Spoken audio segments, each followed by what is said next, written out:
हम जैसा सोचते हैं वैसा बन जाते हैं, क्योंकि सोच का हमारे व्यक्तित्व पर बहुत बड़ा प्रभाव पड़ता है। जैसी सोच वैसा व्यक्तित्व।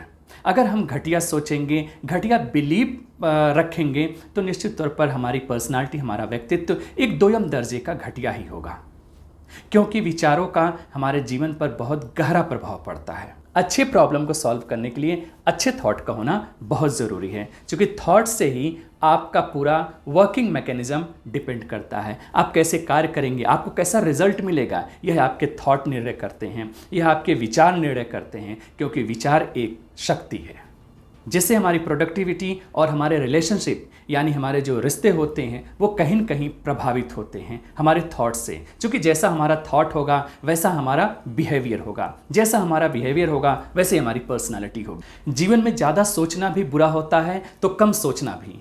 लो थिंकिंग एबिलिटी से आपका डिसीजन पावर वीक हो सकता है, लेकिन वहीं पर अगर आप हाई थिंकिंग करते हैं, ज़्यादा सोचते हैं, तो आप ओसीडी यानी ऑब्सेसिव कंपल्सिव डिसऑर्डर जैसे घातक बीमारी से पागल हो सकते हैं।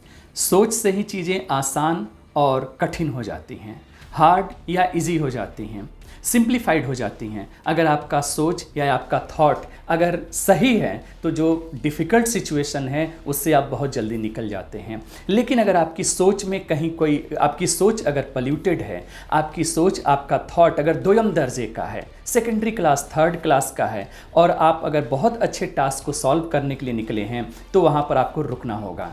क्यों?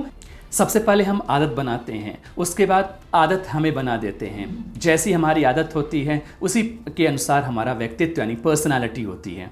आपकी जो गुड थॉट्स हैं, आपकी जो अच्छाइयाँ हैं, उसको एक्सप्लोर करिए, उसको लोगों में शेयर करिए। इससे आपका भी भला होगा, लोगों का भी भला होगा। और ज़्यादा से ज़्यादा जो आपको शाइनेस आता है, अपने कॉन्फिडेंट को बूस्ट रखिए, अपने आप को अच्छा महसूस करिए कि आप अच्छे हैं। और वास्तव में कन्या राशि के लोग हैं, वास्तव में भी अच्छे ही होते हैं ये, तो आप अच्छे हैं। आप ऐसा अपने आप को ऐसा महसूस करेंगे तो निश्चित तौर पर ये जो आपकी आदत है, इसको आप अपने विल पावर से, अपने कमिटमेंट से और अपने डिटरमेंट से, क्योंकि ये आपके गुण हैं, ये आपके स्ट्रेंथ हैं, इससे आप इस साइनेस को या फिर इस प्रॉब्लम के जो आप फेस कर रहे हैं बैड हैबिट से, इसको आप ओवरकम कर सकते हैं, इसको रिप्लेस कर सकते हैं। बैड हैबिट को गुड हैबिट से रिप्लेस कर सकते हैं और आप अपने जीवन में बदलाव देख सकते हैं।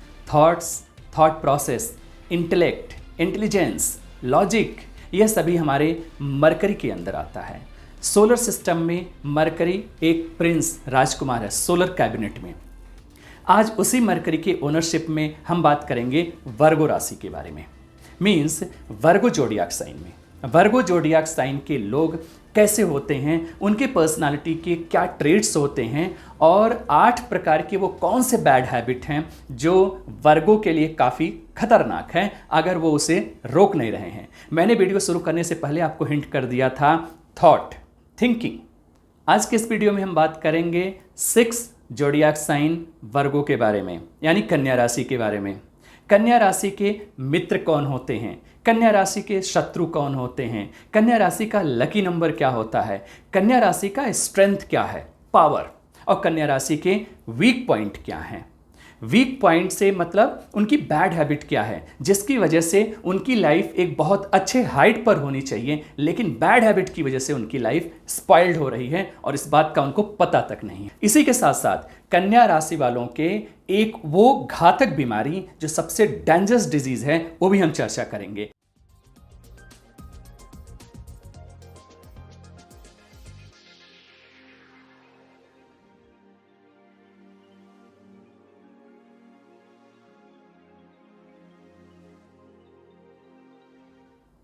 नमस्कार दर्शकों, मैं अशोक भारद्वाज सत्यमेधा डिवाइन मेडिटेशन में आपका हार्दिक स्वागत करता हूं। सबसे पहले जान लेते हैं वर्गो राशि के स्ट्रेंथ के बारे में। वर्गो राशि के लोग एक्सट्रीमली हार्ड वर्किंग होते हैं, डिटरमाइंड होते हैं और एम्बिशियस होते हैं। वर्गो राशि के लोगों में काइंडनेस होता है और इनके साथ एक सबसे अच्छी इनकी विशेषता ये होती है, सबसे इम्पॉर्टेंट विशेषता इनके अंदर होती है कि ये लोगों को खुश देखना चाहते हैं। वर्गो राशि के लोग अपने दिमाग से ज़्यादा काम लेते हैं, शरीर से थोड़ा कम। इसीलिए अगर कभी इनको फाइट करना होता है तो अपने माइंड से ज़्यादा फाइट करते हैं, फिजिकली फाइट ये ज़्यादा नहीं कर। वर्गो राशि के अंदर इंटेलिजेंस होता है, इनकी लॉजिक बहुत अच्छा होता है और ये लोगों को ज़्यादा खुश रखना चाहते हैं। ये बहुत सारे ऐसे फैक्टर हैं जिस वजह से वर्गो राशि के लोग एक बहुत अच्छे गार्जियन हो सकते हैं। कन्या राशि के लोग ज़्यादा प्रैक्टिकल होते हैं और इनके अंदर एक गिविंग नेचर होता है, यानी हमेशा देना चाहते हैं। आइए जानते हैं वर्गो राशि के एनिमीज कौन होते हैं। Aries, Libra, Sagittarius. जी हाँ, एरीज मेष राशि के लोग, लिब्रा तुला राशि के लोग और सजिटेरियस धनु राशि के लोग। ये तीन राशियों का जो स्वभाव होता है जनरली वह स्वभाव वर्गो यानी कन्या राशि के स्वभाव से मैच नहीं करता है। इसका मीनिंग सिर्फ इतना ही है। इसको आप ऐसा ना समझें कि ये इनके एनिमी ही होते हैं, बिल्कुल नहीं। लेकिन ये जो तीन राशि है हमारे, एरीज है, लिब्रा है एंड सजिटेरियस है, इनका जो नेचर है, इनकी जो प्रकृति है वह वर्गों से यानी कन्या राशि से मेल नहीं खाती है। इस वजह से ऐसे लोग एक दूसरे को शत्रु मानते हैं एक जोडियाक बेल्ट में, एक जोडियाक कॉन्सेप्ट के अनुसार। Friends of Virgo taurus, cancer और कैप्रिकॉर्न, यानी वृष राशि, कर्क राशि और मकर राशि। वृष राशि एक लॉयल राशि है, कर्क राशि एक सेंसिटिव राशि है, इसके अंदर एक हीलिंग कैपेसिटी होता है, केयरिंग कैपेसिटी है। और मकर राशि जो अपने अनुशासन के लिए जाना जाता है, डिसिप्लिन के लिए जाना जाता है। तो ध्यान दें, मकर राशि, कर्क राशि और वृष राशि, ये तीन प्रकार की जो राशियां हैं वह वर्गों के लिए यानी कन्या राशि के लिए सबसे श्रेष्ठ और सबसे अच्छे मित्र होते हैं। इसीलिए कन्या राशि के लोगों को या फिर वर्गो राशि के लोगों को हम एक बेस्ट हीलर या बेस्ट एडवाइज़र भी कहते हैं, बिकॉज इनके तीन टाइप की जो ये राशि हैं जोडियाक साइन में, ये इनके लिए काफ़ी हेल्पफुल रहते हैं। जोडियाक बेल्ट साइन में सभी प्रकार के राशियों का अपना एक सेपरेट ओनरशिप है, अपना एक सेपरेट उनका नंबर है जिसको वो ओन करते हैं, या फिर जो उनके लॉर्ड हैं, उनके जो स्वामी हैं, लॉर्ड जो ओन करते हैं उस नंबर को, उनका इफेक्ट उनके जोडियाक साइन में दिख जाता है। बात करते हैं वर्गो राशि के बारे में, कन्या राशि की। कन्या राशि का जो शुभ अंक होता है 5 होता है। 5 मीन्स 5 नंबर इनके लिए शुभ होता है। अब 5 के डिजिट में जितने भी नंबर आ जाते हैं वह आपके लिए शुभ होंगे। अगर आप कन्या राशि के हैं तो आप इस चीज़ को देख सकते हैं, जैसे 5 हो गया, 14 यानी 14 हो गए, 23 हो गया, 23, 32, 50। ऐसे आप डिजिट का एक सीक्वेंस बना सकते हैं, ऐसे आप डिजिट का बना सकते हैं जिसमें उसका जो टोटल सम करने पर 5 आना चाहिए, 5 आना चाहिए। आइए जान लेते हैं कन्या राशि वालों के 8 वो बैड हैबिट जो उनके लिए अच्छा नहीं है, जिससे उनकी लाइफ के लिए प्रॉस्पेरिटी, उनकी लाइफ ग्रोथ के लिए, उनकी लाइफ प्रोडक्टिविटी के लिए अच्छा नहीं है। उनमें से सबसे आखिरी जो बैड हैबिट है, इससे उनको एक विशेष प्रकार का डेंजरस यानी घातक बीमारी के चांसेज होते हैं, उसे आपको अवश्य जान लेना चाहिए। बैड हैबिट नंबर 1, परफेक्शनिस्ट, यानी वर्गो राशि के लोग ज़्यादा से ज़्यादा परफेक्शन में बिलीव करते हैं। परफेक्ट होना बुरी बात नहीं है। आप किसी काम में किसी काम को बड़े शिद्दत से कर रहे हैं, बड़े मेहनत से कर रहे हैं, परफेक्शन से कर रहे हैं, बहुत अच्छी बात है। लेकिन परफेक्शन से करने की चाहत में कभी कभी आप काम को बहुत ज़्यादा खींच देते हैं, यानी काम को बहुत ज़्यादा डिले कर देते हैं। परफेक्टनिस्ट होने से अच्छा है थोड़ा रियलिस्टिक हों। रियलिस्टिक मीन्स कि जो चीज़ें हो रही हैं उसको एक बार बार बार आप आजमाएं, अच्छा करें, इससे आपका टाइम भी बचेगा और आपका जो काम है, आपकी जो ये बीमारी है परफेक्शनिस्ट होने का, इसका कंसंट्रेशन भी कम होगा। मैं एक बार फिर से बता दूं दर्शकों, परफेक्ट काम को करना बुरी बात नहीं है, लेकिन अगर आपके वर्किंग में, अगर आपके काम करने में यह परफेक्शनिस्ट बहुत बार बार फ्रिक्वेंटली आ रहा है, इससे आपका जो एक स्पीड है स्मूथ ऑफ द लाइफ वो स्लो हो सकता है। Bad habit number 2, stubborn means जिद्दी। वर्गो राशि के लोग यानी कन्या राशि के लोग जल्दी किसी का सलाह नहीं लेते हैं। सबसे पहले इनकी जो मिस्टेक होती हैं, जो गलतियां इन्होंने पास्ट में कभी किया है, ये उस पर बहुत ज़्यादा विचार करते हैं, बहुत ज़्यादा उस पर अवलोकन करते हैं, बहुत ज़्यादा रिव्यू करते हैं ये। और वैसे कंडीशन में अगर उस सिचुएशन में कोई बाहर का लोग यानी कोई आउटर उनके नियर एंड डियर में अगर उनको कोई थोड़ा एडवाइस दे दे, थोड़ा सलाह दे दे, तो ऐसे कंडीशन में ये बिल्कुल पसंद नहीं करते हैं। अगर आप भी कन्या राशि के हैं और आपके अंदर भी ये सिचुएशन ऐसा हो रहा है, यानी आप जल्दी किसी की एडवाइस को मानते नहीं हैं, तो आपके अंदर यह एक बैड हैबिट क्रिएट हो गया है। सलाह कभी किसी का खराब नहीं होता अगर वो हमारे ऑब्जेक्टिव को फुलफिल कर रहा है। सलाह लेना बहुत अच्छी बात है, क्योंकि इससे आपका धन की बर्बादी, आपकी समय की बर्बादी और इवन आपके जो कार्य करने की गति है, इससे आपका जो टाइम सेव होता है, आपके टाइम की बर्बादी, आपके मनी की बर्बादी, इन दोनों का जो वेस्ट होता है ये रुक जाता है। इसी के साथ में आपकी जो प्रोडक्टिविटी है वो बढ़ जाता है। तो अपने कार्य करते समय कभी दूसरों के भी एडवाइस पर ध्यान देना होगा, ये आपके लिए प्रो टिप है। आगे जान लेते हैं बैड हैबिट नंबर 3, ओवरवर्क। जी हाँ, ओवरलोडिंग या फिर ओवरवर्क, ये ज़्यादा से ज़्यादा जिस काम में लग जाते हैं तो उस काम में बहुत देर तक या फिर काफ़ी वर्कलोड ये ले लेते हैं, बहुत ज़्यादा वर्क कर लेते हैं। इनको ऐसा लगता है, जो कि मैंने अभी पीछे बताया आपको, नंबर 1 बैड हैबिट में इनके अंदर परफेक्शनिस्ट का, यानी चीज़ों को परफेक्ट ज़्यादा करना चाहते हैं। जो कि इंटेलिजेंट हैं, लॉजिकल हैं, माइंड इनका बहुत फर्टाइल होता है ऐसे लोगों का। तो ऐसे कंडीशन में ये क्या करते हैं कि सिचुएशन जब तक इनको परफेक्शन नहीं दिखता है तब फिर क्या करते हैं, इसे दोबारा करने की कोशिश करते हैं। अगर कोई प्रोजेक्ट है, अगर उस प्रोजेक्ट में काम कर रहे हैं ये, अगर प्रोजेक्ट इनको अच्छा नहीं लगा या फिर कहीं से कोई मिस्टेक मिल गया उस प्रोजेक्ट में, इस पूरे प्रोजेक्ट को ये क्या करते हैं, बंद कर देते हैं, खराब कर देते हैं, फाड़ के फेंक देते हैं, अगर वो पेज पर भी लिख रहे हैं तो ऐसे कंडीशन में आपके लिए प्रो टिप ये होगा कि आप अपने ओवरवर्क को रिड्यूस करें। जितना ज़्यादा आपको काम करना है, चूँकि आपकी जितनी क्षमता है आप उतना कार्य करें। साथ ही में ओवरवर्क से आपका कहीं न कहीं जो टाइम होगा वो इन्वेस्ट होगा। Bad habit number 4, easily frustrated.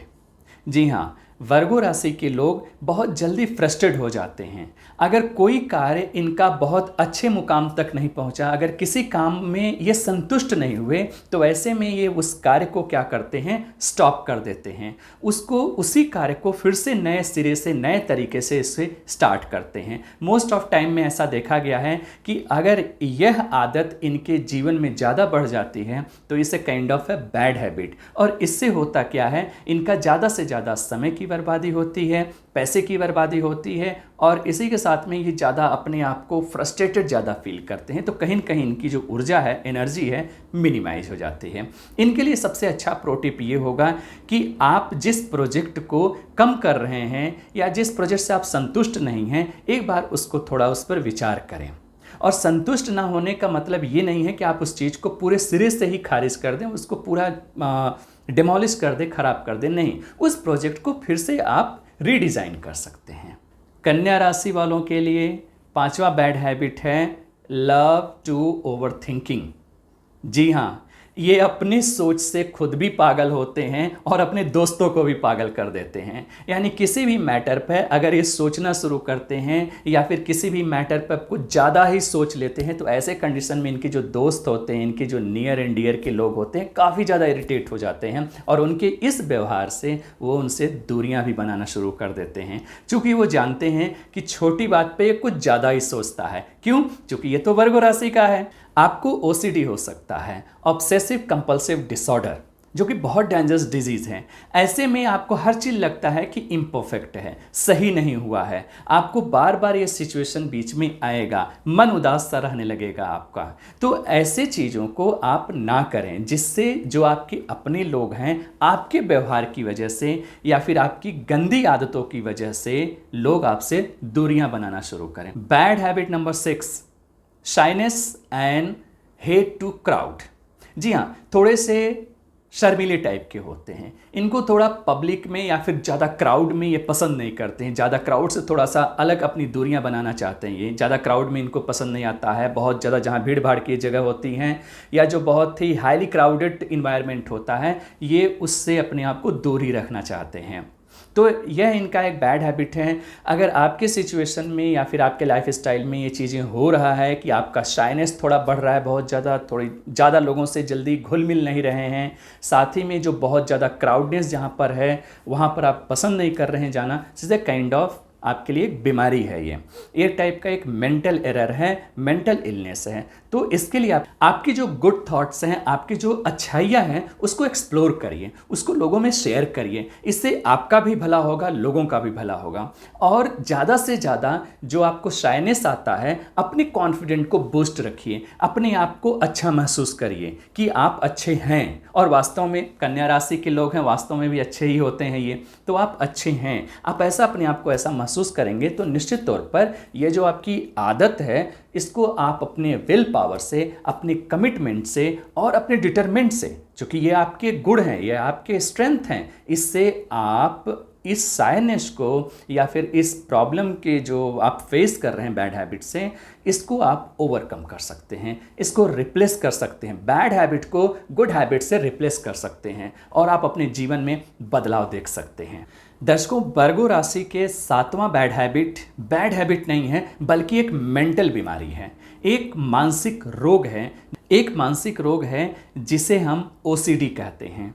जी हाँ, ऑब्सेसिव कंपल्सिव डिसऑर्डर एक प्रकार का ऐसा घातक बीमारी है कि ऐसे में जो पेशेंट होता है या फिर जो लोग होते हैं वो कुछ ज़्यादा ओवर थिंकिंग करते हैं और उनको ओवर थिंकिंग का उनका माइंड टोटली एकदम क्राउडेड होता है। हमेशा उनका माइंड इंगेज रहता है, बिजी रहता है। कभी उनको फियर का यानी डर का ओवर थिंकिंग होता है, तो कभी उनको ऐसे ही अननेसेसरी अनरीजनेबल थॉट्स उनके मन में हमेशा रहते हैं। अनरीजनेबल अननेसेसरी, जिसका कोई उनके वर्क से, उनका प्रोफेशन से, उनके रिलेशन से एट इवन प्रेजेंट टाइम पर आवश्यकता नहीं होती है, लेकिन तब पर भी एक्सेसिव थॉट्स होते हैं उनके पास। और वह एक्सेसिव थॉट्स उनके लिए एक बहुत बड़ा डेंजरस बीमारी क्रिएट करते हैं जिसका नाम है ओसीडी। दर्शकों, मैं यहाँ पर आपको बता दूं, ओसीडी के जो पेशेंट होते हैं, ओसीडी का मतलब सब में नहीं होता है, यह आदत सब में होती है, मोस्ट ऑफ द पीपल में, सब में, जो थोड़े से अवेयर होते हैं सब में होता है। लेकिन अगर इसकी प्रैक्टिस, अगर ये चीज़ आप ज़्यादा कर रहे हैं, यानी आपके लाइफ में ज़्यादा इवेंचुअली ज़्यादा हैपेंड हो रहा है, तो आप उसे कहेंगे ओसीडी, यानी ऑब्सेसिव कंपल्सिव डिसऑर्डर। आपको कोई भय हो सकता है, कोई फियर हो सकता है, आपको कोई अननेसेसरी अनरीजनेबल कोई थॉट प्रोसेस ऐसा आ सकता है, उसको आप रिप्लेस कर सकते हैं अपने कंपल्सिवनेस से। कंपल्सिवनेस का मतलब होता है, उसके लिए आप एक एक्टिंग मैकेनिज्म आप डेवलप करते हैं, एक एक्टिंग मैकेनिज्म आप डेवलप कर लेते हैं। ऐसे कंडीशन में आप अपने घर के चारों तरफ सफाई के, बहुत लोग ऐसे ऑब्सेसिव होता है उनके अंदर, तो सफाई को लेकर के कोने कोने तक वो सफाई करते हैं, कहीं भी हो। इसी के साथ में अगर उनको फियर होता है गाड़ी का, तो बहुत ही ज़्यादा केयरफुल गाड़ी चलाते हैं। हालांकि केयरफुल गाड़ी चलाना बहुत अच्छी बात है ये, लेकिन ओवर केयरफुल होना is a kind of bad habit. Excessive thinking आपको नहीं करना चाहिए। मैं एक बार फिर से बताऊं दर्शकों, एक्सेसिव थिंकिंग से आपके अंदर जो एक ऑब्सेशन क्रिएट होता है और वो ऑब्सेशन को आप कंपल्सिव तरीके से रिप्लेस करते हैं, और यह प्रकार का मेंटल इलनेस है, is a kind of mental बीमारी है। इससे आपकी जो कार्य क्षमता, आपकी जो प्रोडक्टिविटी है, बहुत हैम्पर होता है। मोर देन आप कह सकते हैं, ट्वाइस थ्राइस 10 टाइम्स तक हैम्पर होता है आपकी प्रोडक्टिविटी। इवन आपके लाइफ का ग्रोथ, आपका फिनेंशियल ग्रोथ, आपका फिजिकल ग्रोथ, आपका सोशल रिलेशन ग्रोथ, इवन आपका पेरेंटल ग्रोथ, ये सभी प्रकार के जो ग्रोथ हैं उसमें बहुत बड़ा डेविएशन आता है, बहुत बड़ा डीप आता है, उसमें बहुत ज़्यादा लॉस होता है अगर आपके अंदर ये बीमारी या ये ओसीडी कुछ ज़्यादा है। तो टिप क्या होगा आपके लिए, अगर आपको ये ओसीडी या ऑब्सेसिव थिंकिंग ज़्यादा है? देखिए, सबसे पहले अगर ये ओसीडी का लेवल आपके लाइफ स्टाइल में बहुत ज़्यादा बढ़ गया है, मीन्स इनका जो सैचुरेशन लेवल से भी मैक्सिमम है, तो ऐसे कंडीशन में अगर आपका ओसीडी लेवल कुछ ज़्यादा है तो आपको किसी साइकोथेरेपिस्ट के संपर्क में आना चाहिए। साथ ही साथ अगर आपका ओसीडी लेवल बहुत हाई नहीं है, स्टार्टिंग है, बिगिनिंग का है, तो आपको वहाँ पर अपने गुड हैबिट यानी अपने विल पावर से, अपनी इच्छा शक्ति से उसको नियंत्रण करना है, कंट्रोल करना है। ज़्यादा से ज़्यादा अपने माइंड को अनावश्यक अनरीजनेबल थॉट्स में नहीं इंगेज करना है और ना ही लो थिंकिंग करना है। मैंने आपको अभी बताया है, लो थिंकिंग से आपका डिसीजन पावर वीक होता है, ओवर थिंकिंग से आपको ओसीडी होता है। तो क्या करना है, आपको बीच में मीन्स ऑप्टिमम थिंकिंग करना है, रीजनेबल थिंकिंग करना है, जितनी ज़रूरत हो, जितना जिस इवेंट की आवश्यकता हो उतना ही ज़्यादा आपको सोचना है। दर्शकों, जैसा कि मैंने आपको बताया था शुरुआत में ही कि आखिर में एक सबसे डेंजरस बीमारी के बारे में आपको बताऊंगा, वर्गो राशि के बारे में। तो वह इनका बैड हैबिट है और बैड हैबिट नंबर 8 है इनका नर्वस ब्रेकडाउन। एस्ट्रोलॉजिकल स्टडी में ऐसा देखा गया है कि वर्गो राशि के लोग में नर्वस ब्रेकडाउन ज़्यादा होता है। वजह सिर्फ इतना है, उनका एंग्जाइटी, स्ट्रेस, ओवर थिंकिंग और ओवर वर्किंग। इस वजह से इनके पास एक सीएनएस प्रॉब्लम क्रिएट होता है, जो सेंट्रल नर्वस सिस्टम है हमारा मेडिकल लाइन में। ऐसे में इनको नर्वस ब्रेकडाउन होता है और नर्वस ब्रेकडाउन होने की वजह से ज़्यादा से ज़्यादा ऐसी नर्वस ब्रेकडाउन होने की वजह से ये कोमा में भी तक चले जाते हैं और बहुत बुरी स्थिति होती है। तो ऐसे कंडीशन में बहुत, चूँकि थॉट्स एक ऊर्जा है, थिंकिंग एक ऊर्जा है, और अगर इस एनर्जी का आप गलत इस्तेमाल करते हैं तो भी आपको नुकसान होगा। अगर इस ऊर्जा का आप एक्सेसिवली अगर इस्तेमाल करते हैं और अनरीजनेबल इस्तेमाल करते हैं तो उससे भी आपका नुकसान होगा। थॉट एक ऊर्जा है, इसलिए इसको जितना ज़्यादा से ज़्यादा हो गुड और एम्पलीफाई करना है, यानी ज़्यादा से ज़्यादा रीजनेबल पॉइंट पर आप ज़्यादा सोचें, चिंतन करें, चिंता नहीं। तो आपके लिए प्रो टिप क्या होगा, चिंतन करें, चिंता नहीं। चिंतन के लिए आप अपने माइंड पावर को एक्सट्रीम कर सकते हैं, अनलिमिटेड कर सकते हैं, जितना ज़्यादा से ज़्यादा हो सके आप मेडिटेशन कर सकते हैं। चिंता मीन्स होता है वरी, ये काम अच्छा नहीं हुआ, वरी, वो काम लेट हो गया, वरी, या फिर ये काम ज़्यादा डिले हो गया तो वरी। तो अगर इस प्रकार छोटे छोटे पॉइंट्स में आप ज़्यादा वरी होना शुरू करेंगे तो आपके अंदर एक नया जो हार्मोनल डिसबैलेंस है वो क्रिएट होगा। हार्मोनल डिसबैलेंस से आपके अंदर एंग्जाइटी, स्ट्रेस, हाइपर होना बहुत ज़्यादा, तो ये सभी प्रकार के जो अवगुण हैं, जो प्रकार की समस्याएं हैं, वो अपने आप आपके अंदर दिखना शुरू करेंगी और इन सभी की वजह से आपका जो हाई बीपी, आपकी सीएनएस की प्रॉब्लम, आपका नर्वस ब्रेकडाउन, ये सभी कॉमन डिजीज़ आपके लिए काफ़ी ज़्यादा घातक हो सकती हैं, आपको बहुत ज़्यादा परेशान कर सकती हैं। आपको वीडियो अगर ये अच्छा लगा, आपको कोई मैसेज मिला, इससे आपको अगर कुछ एक वैल्यू मिला, पॉइंट मिला, तो निश्चित तौर पर आप वीडियो को लाइक कर सकते हैं। अगर आपके मन में कोई जिज्ञासा या फिर कोई क्वेश्चन है किसी से रिलेटेड, वर्गो राशि से रिलेटेड, तो आप कमेंट बॉक्स में पूछ सकते हैं। साथ ही साथ अगर आप हमारे चैनल पर नए हैं तो हमारा ये जो बैड हैबिट की सीरीज़ हैं, उससे हमारे जो पिछला वीडियो जैसे हमने लियो पर बनाया था, तो लियो, कैंसर, जेमिनाई और एरीज़, आप उन सब वीडियो को रेफ़र कर सकते हैं, देख सकते हैं। अगर वीडियो पसंद आए, चैनल के कंटेंट अगर आपको पसंद आते हैं तो चैनल को आप सब्सक्राइब कर सकते हैं। अगली बार हम बात करेंगे लिब्रा राशि के बारे में, यानी तुला राशि के बारे में। तुला राशि में आखिर वो कौन सबसे अच्छे इनके गुण होते हैं और इनके बैड हैबिट क्या होते हैं, इसके बारे में हम आने वाले अपने वीडियो में चर्चा करेंगे। तुला राशि के कुछ 3 पॉइंट इनके इतने अच्छे होते हैं कि जिससे इनको प्रसिद्धि, यानी इनको प्रसिद्ध होने से कोई नहीं रोक सकता। लेकिन हाँ, इनके अंदर 8 प्रकार की वो ऐसी बुराइयां लेकिन इनके अंदर 8 टाइप की ऐसी बुराइयां होती हैं जिससे ये डे बाय डे ये पीछे जाते रहते हैं। तो इंतज़ार करिए लिब्रा राशि के लिए। आज के लिए सिर्फ इतना ही, मिलते हैं अगली वीडियो में लिब्रा के साथ। तब तक आप अपना ध्यान रखिए, अपने नियर एंड डियर का ध्यान रखिए, खुश रहिए। जय श्री राम।